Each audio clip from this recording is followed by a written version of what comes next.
নমস্কার। পিপুল ভয়েস নিউজে আপনাদের সবাইকে স্বাগত।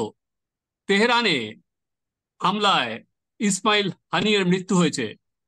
এখনো পর্যন্ত হামাস যে প্রেস বিবৃতি দিয়েছে তাকে আর কি হামাসের তীর হচ্ছে ইসরায়েলের দিকে, যদিও এখনো পর্যন্ত ইসরায়েল এর দায় স্বীকার করেনি। আজ এই যে ইসমাইল হানিয়ের মৃত্যু নিয়ে আমরা আলোচনা করব, যে আজকে কি অবস্থা আজকে দাঁড়াতে পারে, এই যুদ্ধ যেখানে যাচ্ছে সেটা কোন জায়গায় যেতে পারে। দ্বিতীয়ত, আজকে ইসরায়েল গিয়ে তেহরানের মাটিতে যেভাবে গিয়ে অনায়াসে বিমান হানায় একজনকে মেরে দিয়ে এলো, আজকে কোন জায়গায় যাচ্ছে এই পুরো পরিস্থিতি নিয়ে আমরা আলোচনা করব প্রাক্তন আইএফএস অরিজিৎ ঘোষের সঙ্গে। অরিজিৎ, স্বাগত আমাদের চ্যানেলে। থ্যাংক ইউ, নমস্কার।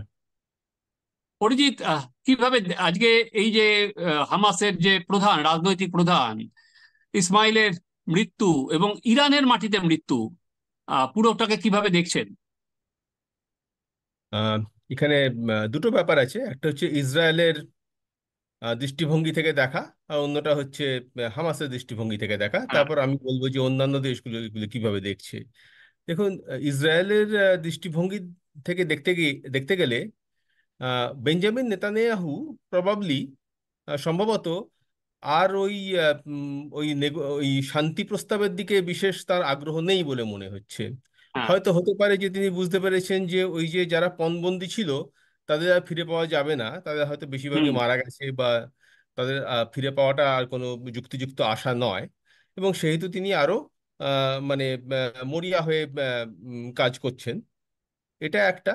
দ্বিতীয় কথা হচ্ছে, এটা যদি নেতানিয়াহুর আপনি রাজনৈতিক অবস্থা দেখেন, নেতানিয়াহুর রাজনৈতিক অবস্থা যথেষ্ট নড়বড়ে। সত্তর হুম। শতাংশ ইসরায়েলি চায় যে নেতানিয়াহু সরে যাক। এবং সেহেতু নেতানিয়াহুর আপাতত স্থায়িত্ব ততটুকুই যতদিন যুদ্ধ চলে। হ্যাঁ। এবং নেতানিয়াহু এই আশা করছে যে এই যুদ্ধে একটা কোনো পজিটিভ আউটকাম দেখিয়ে সে আবার জনসমর্থনকে নিজের দিকে ফিরিয়ে আনতে পারবে। আর এই সময়টা একটা গুরুত্বপূর্ণ সময়। কেননা যদি আপনি দেখুন আমেরিকার প্রেসিডেন্সিয়াল ইলেকশনের দিকে যদি দেখেন, তাহলে এখন বাইডেন আর অ্যান্টনি ব্লিনকেন, যিনি তার পররাষ্ট্র সচিব, হ্যাঁ। যারা একটা যারা একটা মানে ওই আপোষ সূত্রের দিকে নজর রেখে কাজ করছিলেন, তারা তারা মোটামুটি এখন এখন ব্যস্ত। নিষ্ক্রিয় হয়ে গেছেন। তারা, নিষ্ক্রিয় হ্যাঁ, হয়ে গেছেন একেবারেই তাই। কেননা বাইডেন তো হুম। এখন সরে দাঁড়িয়েছেন রেস থেকে। হ্যাঁ। মানে উনি লেম ডাক প্রেসিডেন্ট মতো হয়ে গেছেন। হুম। কিন্তু ব্লিংকেনের অবস্থাও তথৈবচ। আর কমলা হ্যারিস কিন্তু একটুখানি, আমি বলবো একটুখানি লিবারেল লেফটের দিকে। কেননা হুম। ওই যারা উনি ওই এই যে- অপেক্ষাকৃত তরুণ, তাদের ভোটের উপর অনেকটা ডিপেন্ড করছেন হ্যাঁ, নির্ভর করতে করছেন হবে। তিনি। হুম। হ্যাঁ, কাজেই কমলা হ্যারিস এই একটুখানি লেফটের দিকে আছেন বটে, কিন্তু তিনি এখন এই ব্যাপারটা নিয়ে অতটা ঘাঁটাতে চাইবেন না। কেননা ব্যাপারটা হচ্ছে ইলেকশন আসছে, তিনি কোনো রকম ভোটই লুজ করতে চাইবেন না। হুম। সুতরাং নেতানিয়াহু যখন আমেরিকায় গেছিলেন, এই বোধহয় গত সপ্তাহেই বোধহয় ছিলেন উনি আমেরিকাতে, হুম। ব্যাপারটা ভালো করে মানে সরেজমিনে দেখে এসছেন। তাহলে ওনার এখন মনে হয়েছে যে এই যে এখন থেকে আমেরিকার ইলেকশন অবধি এই যে সময়টা, এই সময়টা হচ্ছে সুবর্ণ সুযোগ। যদি উনি কিছু একটা বেপরোয়া কিছু করতে চান, এই সময়ই করতে পারবেন। তাতে খুব একটা আমেরিকান ইন্টারফারেন্সও হয়তো হবে না। হুম। এই কয়েকটা হুম। জিনিস কাজ করেছে হয়তো ওনার ডিসিশনের পেছনে। এটা ধরে নিয়ে যে ইসরায়েলি এটা করিয়েছে, এটা তো এখনো কোথাও না, প্রমাণ পাওয়া যেহেতু যায়নি। হ্যাঁ, হুম। ইসরায়েল স্বীকার করেনি, কিন্তু আমার যেহেতু ইরানের মাটিতে হয়েছে, সেখানে হ্যাঁ, দেখলাম অলরেডি আয়তুল্লাহ খোমেনি সে পাল্টা হুমকি দিয়েছে যে এর সরাসরি বদলা নেওয়া হবে। ফলে ওই পুরো রিজিয়নটা কি আরো কঠিন হয়ে যাচ্ছে না এই পরিস্থিতিটা, কি মনে হয়? হ্যাঁ, পুরো প্রথমে আমি ইরানের দৃষ্টিভঙ্গি দিয়ে বলি ব্যাপারটাকে। হ্যাঁ। ইরানে এখন ইরানের যে ইসলামিক রেভলিউশনারি গার্ড কাউন্সিল, যারা ইরানের মানে যারা ইরানকে শাসন করছে, তারাও কিন্তু একটু নড়বড়ে অবস্থায় রয়েছে। হুম। প্রথম কথা হচ্ছে যে যে এরকম একটা আক্রমণ, যেখানে হুম। কিনা ইসমাইল হানিয়ে তেহরানে তার একটা হোটেলের সুইটের মধ্যে ছিলেন, আর হুম। ইসরায়েলের কাছে এক্স্যাক্টলি সেই ইনফরমেশন ছিল কোন হোটেলে কোন সুইটে কটার সময় তিনি ঘুমোচ্ছেন। সুতরাং ওরা একটা মানে ক্রুজ মিসাইল অ্যাটাক করলো, যেটা কিন্তু ওই জানলা দিয়ে গিয়ে তাকে মারলো। এই ধরনের ইনফরমেশন যদি ইসরায়েলের কাছে থেকে থাকে, তাহলে বুঝতে হবে যে ইরানের রক্ষা ব্যবস্থা যথেষ্ট ঠুঁটো আর কি। মানে তার হুম। মধ্যে অনেক ইসরায়েলি অ্যাসেট আছে যারা ইনফরমেশন পাস করে দিচ্ছে। ইরানের সাধারণ যে জনগণ, সেই জনগণও খুব একটা এই বর্তমান শাসক ব্যবস্থা শাসককুলকে সমর্থন করছে না। গত বছর হুম। এই হিজাব সংক্রান্ত আন্দোলন থেকে এটা পরিষ্কার হ্যাঁ। হয়ে গিয়েছিল যে 60 থেকে 70% লোক তাদের বিরুদ্ধে। আর তারপর এখন যারা ক্ষমতায় আসলো, আহ, তারা হচ্ছে মানে মডারেট, একটুখানি মানে মডারেট। ওই যে পেজেশকিয়ান যে নতুন প্রেসিডেন্ট, তিনি তো মডারেট, তিনি নির্বাচিত হয়ে হুম। এসেছেন। এবং তারও একটা মানে লাইন আছে যে তিনি হয়তো আমেরিকার সঙ্গে একটা কিছু নেগোসিয়েশন করে একটা কিছু শান্তির দিকে একটা যাওয়ার চেষ্টা করতেন। এখন আর সেটা সম্ভব হুম। হবে না। সুতরাং এটা একদিক দিয়ে দেখতে গেলে এটা বলতে হবে যে এটা ইরানের রক্ষা ব্যবস্থার যে অপদার্থতা সেটা প্রমাণ করেছে। দ্বিতীয় কথা হচ্ছে যারা নরমপন্থী, তাদেরকেও অনেকটা এক্সপোজ করে দিয়েছে। তারা আর বিশেষ নরমপন্থার দিকে হাঁটতে পারবে না। এবং কথা হচ্ছে এরপর ইরান কি করবে।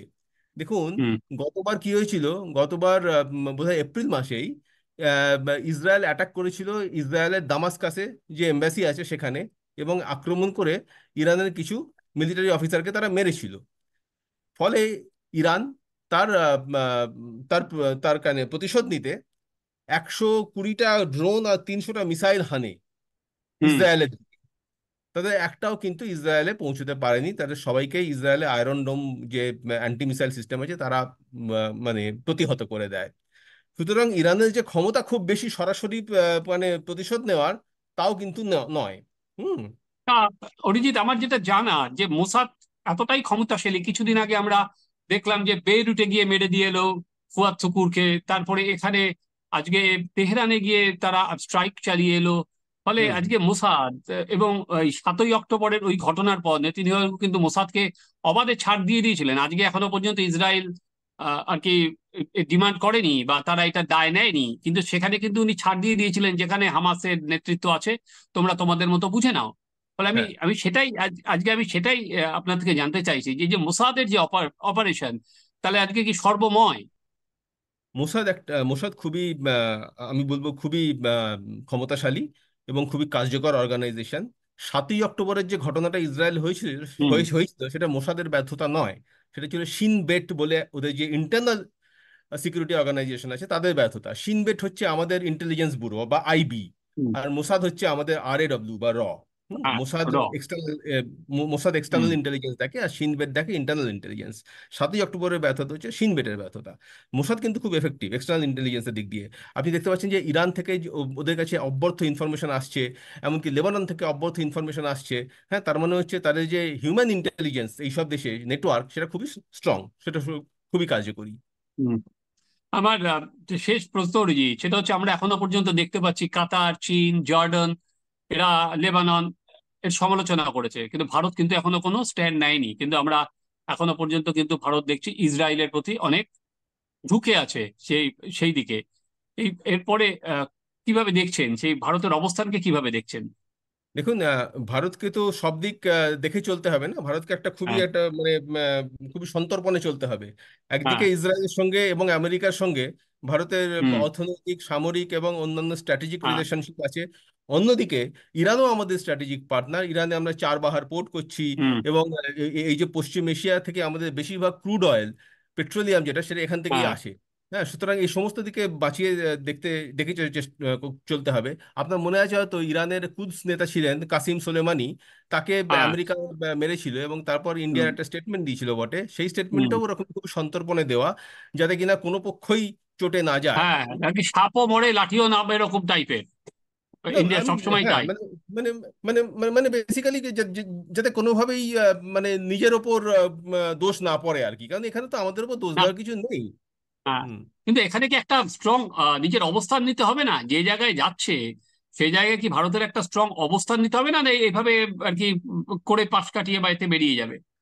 এখন কথা হচ্ছে বোধহয় একটাই প্রশ্ন, যে আপনি যেটা অবস্থান নেবেন সেটা কি নৈতিকতার প্রশ্ন নেবেন, না নিজের যেটা হ্যাঁ। ইন্টারেস্ট, নিজের যেটা স্বার্থ হ্যাঁ। সেটা বাঁচানোর জন্য নেবেন। যদি আপনি নিজের হুম। স্বার্থ বাঁচানোর জন্য নেন, তাহলে কিন্তু এটা সন্তর্পণে দুই দিক এড়িয়ে একটা আহ, অবস্থান নিতে হবে। আর যদি আপনি নৈতিকতার প্রশ্ন নিতে চান তাহলে সেটা ডিফারেন্ট কোশ্চেন। মনে হুম। হয় না আমাদের বিদেশ বিদেশ নীতিতে নৈতিকতা, যে কোনো দেশেরই বিদেশ নীতিতে নৈতিকতার স্থান হ্যাঁ। অত উপরে।